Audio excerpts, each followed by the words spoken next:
time ago, when America was young, speakers weren't as style-conscious as they are today. They didn't have to be. Listeners would willingly sit through long debates and sermons. But in today's mass media-dominated world, style is a big influence.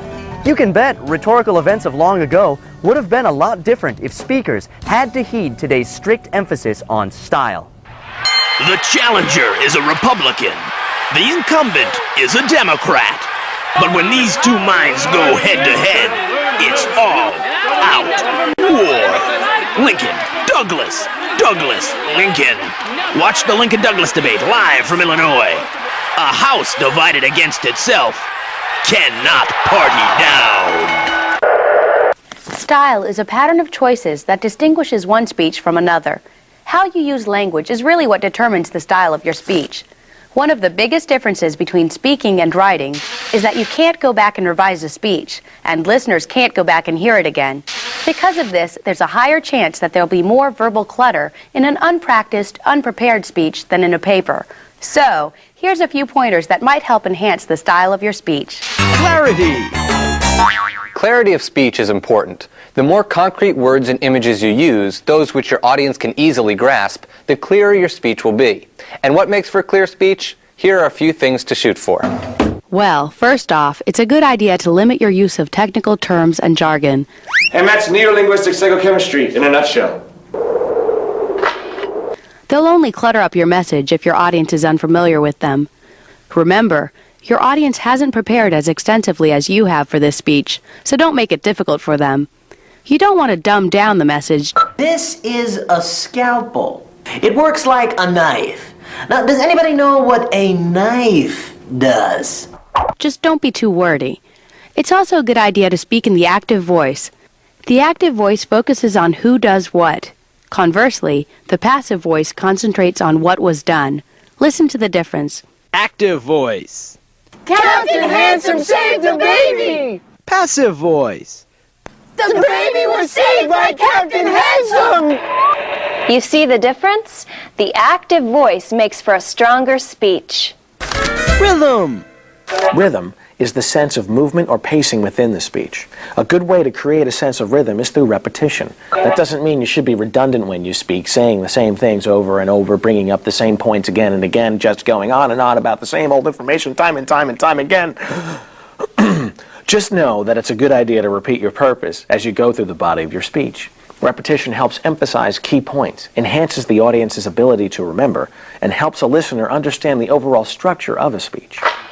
Another fantastic rhythmic device is antithesis. Antithesis is the pairing of opposites within a speech, usually to suggest a choice between the two of them. So, when Kennedy said, "Ask not what your country can do for you, ask what you can do for your country," that was antithesis. It flows off the tongue, moves the speech forward, and makes a point. Here's a little-known example of another Kennedy antithesis. Error, this is not a sandwich with mayo on the side. This is mayo with a sandwich on the side. Too much mayo! Another way to create rhythm is through parallel wording. Parallel wording is when the speaker uses a word pattern that's easy for the audience to anticipate. Parallel wording is easy to recognize and creates a rhythm that moves the speech forward. When Lincoln said, "We cannot dedicate, we cannot consecrate, we cannot hallow this ground," that was parallel structure. Here's another little-known example of Lincoln using parallel structure. "I will not eat it with a nun. I will not eat it at Bull Run. I will not eat it with my mouth. I will not eat it in the South." Imagery. Imagery is an excellent way to make your speech vivid. A vivid speech is one that's lively, sharp, and intense. Now, we already talked about imagery when we discussed similes and metaphors with supporting materials. But the concept of imagery is worth bringing up once more while we talk about style. You see, the more you tap into your audience's 5 senses, the more successful your speech will be. Similes and metaphors do that. So does a device called onomatopoeia.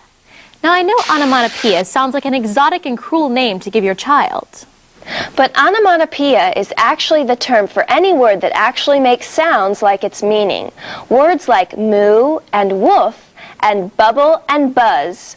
Used correctly, onomatopoeia can enhance your speech. The buzz of the crowd, the crack of the whip, the roar of the lions, the tittering of professional midgets. These are the sounds of the circus. And that's style, baby. Be conscious of it and your speech will cruise along like a missile in space. Neglect it and your speech will sink like a child actor's career after puberty. Got it? Great. Now let's get out of the trenches and move on to the glory. Section B, delivery, the moment of truth. When it comes to giving a speech, delivery is everything. A poorly delivered speech can make all of your research and preparation go for naught. So listen up and find out how you can make your delivery flawless. If you haven't already guessed, delivery is the presentation of a speech. Delivery involves use of the voice and body to create a desired effect. Good delivery has 3 general characteristics. First, delivery should not call attention to itself. It should seem natural and uncontrived. Second, good delivery should help the audience listen, understand, remember, and act on the message of a speech. And lastly, effective delivery should create a sense of empathy in the audience, a sense that the speaker feels what the listeners feel and knows what they think. The million-dollar question: how can you make these things happen during the delivery of your speech? The million-dollar answer? Well, success in delivery lies in 2 main areas: physical aspects and vocal aspects. We'll tackle physical aspects first. Physical aspects. Use of the body and physical movement will always influence an audience's first impression of a speaker. It'll also affect their willingness to take the speaker seriously. Changes in bodily placement and physical movement can even help mark transitions in a speech and keep an audience focused on the main message. The gist of all this? Physicality is important while delivering a speech. That in mind, let's look at a few aspects of appearance and body movement and find how they can work for you. Attire. What you wear really depends on the event at which you're delivering the speech. Some settings are formal, some more casual. So it's really important to know as much as possible about your setting before the speech. You don't want to give a toast at a wedding wearing snow pants and a tank top. One rule of thumb: speakers usually dress slightly more formally than the audience members. Speakers have to look somewhat professional, or at least well-kempt, in order to enhance their credibility. A speaker who constantly pushes hair out of her face, adjusts his Red Sox hat, or wears clunky yard sale jewelry distracts the audience from the main purpose. Basically, put a lot of thought into how you dress. The last thing you need is for your pants to have an effect on the impact of your speech. Yes. Posture.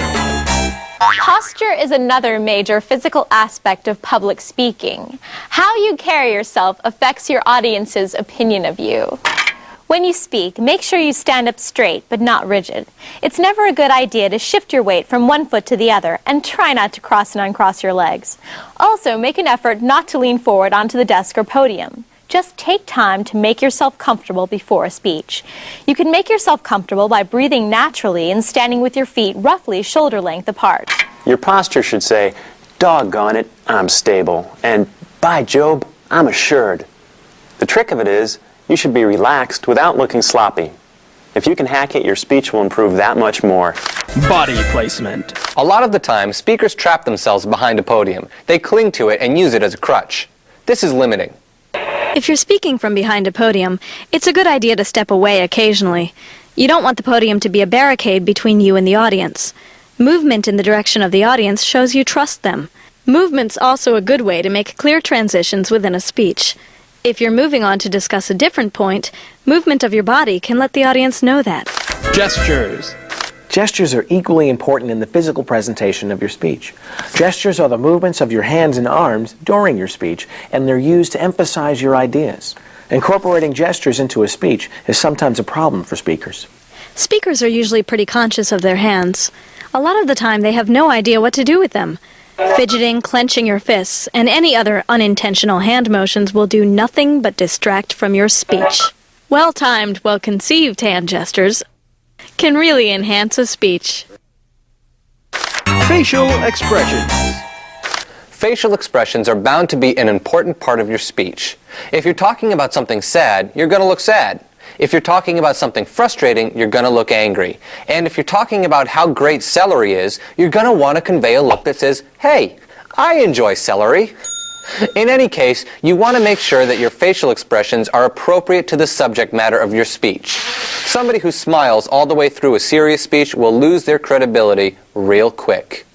And that's why it's important for us to fight against all forms of disease. One really important point to remember about facial expression is that eye contact is extremely essential. In mainstream American culture, somebody who's unable to look a person in the eye is perceived as having something to hide. Also, speakers who don't look at the audience can't see how the audience is reacting. The audience's facial expressions can give clues about what interests them in a speech and what doesn't. This feedback can help you adjust the speech to their needs. But if you try to make eye contact with everyone in the room, you'll look like a jackrabbit hopped up on caffeine and sugar. Your best bet is to mentally divide the room into 3 or 4 parts and shift your focus between these areas. This way, every listener will feel like you're directly talking to them. Vocal aspects. The easiest way to make a speech fun and memorable for everybody involved is to make changes in the use of your voice. That's called vocal variation, and it's also one of the ways the audience will judge your credibility. That's why right here and now, we're going to discuss some of the most important dimensions of voice. Stuff like volume, pitch, rate, and pausing. Volume. Volume refers to loudness of voice. Most of the time, the volume of your speech will depend on the size and shape of the setting it's delivered in. If you're in a large, open barn, you'd better be loud. If you're in a tiny cafe, your voice should be softer. In any event, being too loud or too soft can be a problem. Speak too soft. We will fight the enemy on the land, in the sea, in the air. And the audience will strain to hear you. But speak too loud. Choosing the right couch is important for any homeowner. And the audience will feel uncomfortable. So make sure you hit the right balance. In addition to controlling the volume for the whole speech, changing the volume at certain points in the speech can help emphasize important ideas.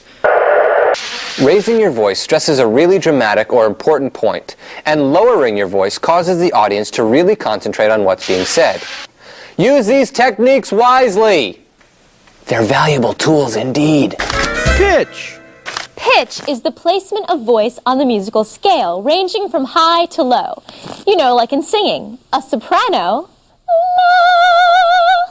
has a higher pitch than an alto. La. Like volume, pitch can be raised and lowered for emphasis. You can raise your pitch higher. Can we accomplish this? Yes, we can. Or you can lower your pitch. Can we accomplish this? Yes, we can. Still, you have to bear in mind that an extremely high or low pitch will distract the audience. Sometimes during a speech, your voice wavers and your pitch rises. And that's the truth of the matter. We need to cut spending. This is due to the tensing of vocal cords as a result of stress. To prevent this, try to relax as much as possible by controlling your breathing. This lets you have enough air to finish each thought. Yawning and swallowing can also help you relax your vocal cords before taking the platform. Another tried and true method used to create a more pleasant sounding pitch is consciously relaxing the muscles in your shoulders. Also, instead of projecting your voice from your throat, use your diaphragm. That's the muscle that forms a wall between the lungs and your abdomen. This helps your pitch because the diaphragm controls the stream of air over your vocal folds, which produce the voice. One of the most distracting problems having to do with pitch is speakers who deliver their speech in monotone. That's a speech given at the same pitch with no variation the whole way through. I'm sure you're familiar with it. That's why a carnival is so exciting. It has rides, games, cotton candy. It's easy to see why a speech delivered in monotone is so good at inducing sleep. You need to vary your pitch. Otherwise, you risk making your speech mind-numbingly boring. Just be aware of the quality of your voice and you'll be better able to adjust your overall vocal delivery. Swing, bada, bada, bada, bada, swing! Rate. The rate is the speed at which a person speaks. It seems so often in this world of ours, people either speak a mile a minute or like a slug on a bad night's sleep. Where's the even keel? Where's the happy median? Well, when it comes to your rate of speech, the happy median is what you need to strive for. The average rate of speech is about 125 to 150 words per minute, but rate, like pitch, can really increase if you get nervous. This isn't good for a bunch of reasons. First, Racing through your speech makes it really difficult for the audience to follow your ideas. If you're cruising through your speech like a chimpanzee on a Mountain Dew high, the audience doesn't have time to process and react to what they hear. Secondly, if you're rushing yourself, you'll leave the audience with the feeling that you want to leave the stage as soon as possible.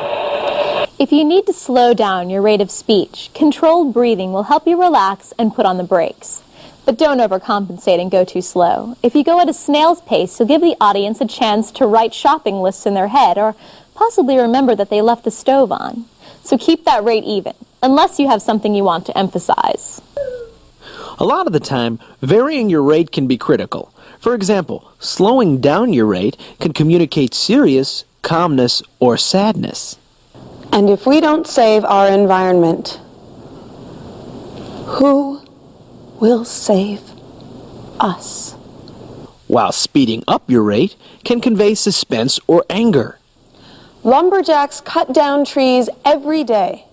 Corporations bulldoze forests. But how can we live without shade? So don't be afraid to vary your rate. Changing your rate as you go can really affect the meaning of your speech. Enunciation.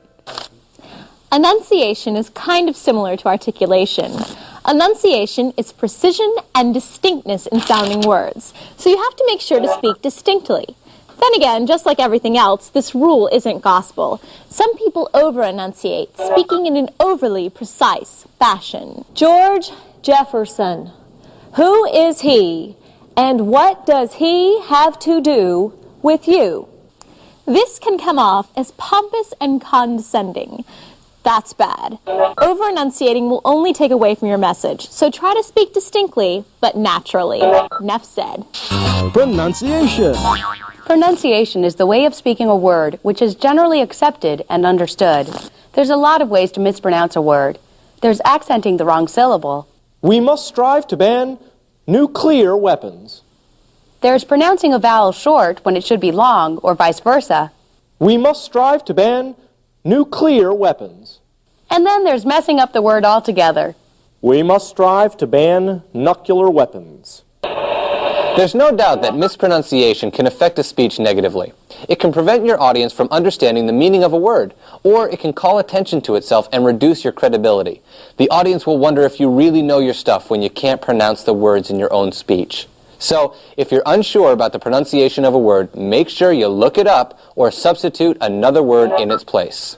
We must strive to ban weapons of mass destruction. And those are the ins and outs of delivery. You learn stylistic techniques like parallel structure. We cannot, we will not, we must not go without a recreation center.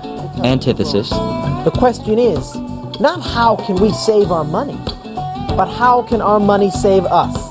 And imagery. I can still hear the lonely plink of broken glass falling against the pavement.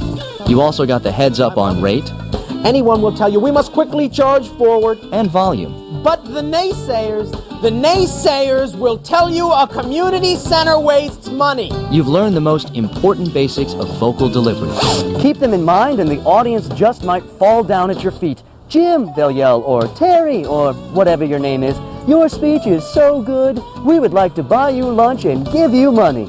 And you'll be happy. Happy like a fox. Because you know all they want is your public speaking secrets. Don't give them away. Make them earn it. You'll be glad you did. And that's the end of our program. Now you can sit back and let all that newfound public speaking knowledge sink in. Or you can get out there and speak up a storm. If you have any questions, just give us a call at 1-800-238-9669. And for more information, check us out on the web at www.standarddeviance.com. Good luck on your future speaking endeavors. And by the way, if this program pays off and you become famous or wildly successful, mention us, okay?